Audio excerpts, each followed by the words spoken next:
అందులో కొంచెం నూనె, 2 ఎండుమిర్చి, ఇది పచ్చిమిర్చి, కొంచెం మినపప్పు, కొంచెం జీడిపప్పు, కొంచెం శనగపప్పు, కొన్ని పల్లీలండి, కరివేపాకు రెమ్మలు,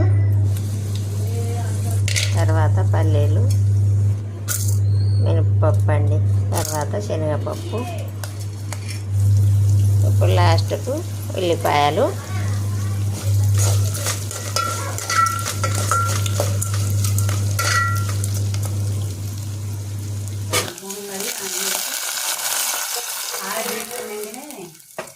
వాటర్ మరుగుతున్నాయి. ఇప్పుడు ఉప్మా రవ్వ,